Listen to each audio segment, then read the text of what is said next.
So in a lot of my videos, I've said that other companies are copying Apple and you guys are calling me out on it, quite often saying that Apple copies a lot of things from other people. I'm just here to set my opinion straight, and just remember that is an opinion, this is not fact. You know, it'd be really easy for me to just spew out everything Apple innovated that other people copied, and then have you guys all in the comments list everything else. We could do that all day, I don't want to do that. So you know what? I do not deny that Apple copies other people. In fact, much of what they do is not theirs. If we start to backtrack a little bit at a time here, I love my Apple Watch, but there were tons of smartwatches before it. It was not the first of its kind. I love my iPhone 6 Plus, but Samsung and LG had phablets long before those came out. And I love my iPad, but in fact, there were tablets around before the iPad. A whole lot of things I love about Apple were not the first of their kind or the most innovative, but that does not mean the original creator has the better product. It just means they had the first idea. A lot of the time, it takes a good company with a large infrastructure and a good vision to implement things that are just experimental.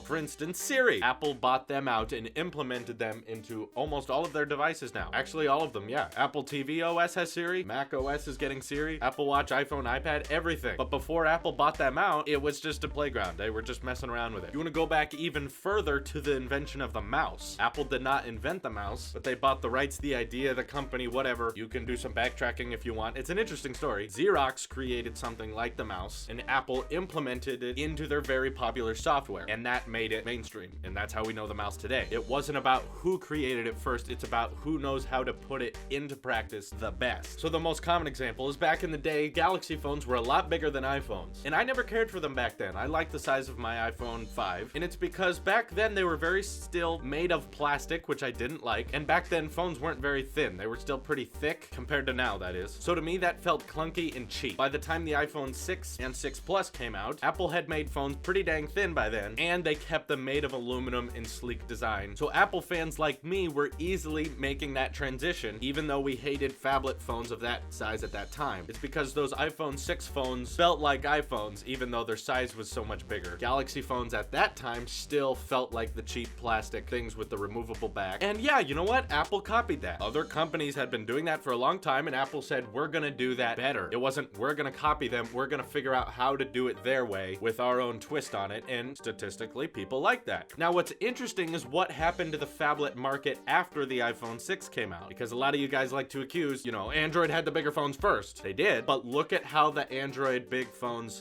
changed after the iPhone 6, especially with the Galaxy lineup. Both the Note and the regular S6 and S7 got rid of that plastic. They got rid of the rubbery stuff. They got rid of the removable back, which I always thought was a big advantage they had over iPhones, is that you could interchange the batteries. They got rid of that. They went with glass. They went with aluminum. So did LG. So did Blue Vivo. So once Apple moved up in that part of the market, everyone started to try to make theirs look more like an iPhone by making it aluminum, by making it glass. Again, I thought the S6 release was bizarre because the Galaxy S5 was waterproof and dustproof, and that was a big selling point. But the S5 sales did not do very well. They went below their margin. So they got rid of all those features in favor of having a glass iPhone looking Samsung phone. So in reality, this is just a tailspin that will never end. Just about anything a company adds on their phone is easily replicated by their competitor. I remember when the iPhone 5S came out with Touch ID, and within that year, Samsung had a interesting version of it. It didn't quite compete because you had to stroke your thumb across the home button. It didn't work as well, but they fixed it later. Now it works perfect and it's really fast and everyone likes it, although I don't see people using it, but whatever. Microsoft did split view multitasking on Windows long before you could do it on an iPad, and I love it on my iPad because it's simple to use and they let you do a lot of customizable things while still being user-friendly, where Windows has not been known for being the most user-friendly. In fact, their tile setup that they got with Windows 8 is still being criticized by people who don't want that on their desktops. They say keep it on the tablet, but I'm interested to try it later because I'm getting a Surface Pro 4. That review comes later. Bottom line, to me anyway, the best product is not one that has the most original features. It's the one who uses those features the best. Wow, this episode is really too fair, you know, towards other companies. All right,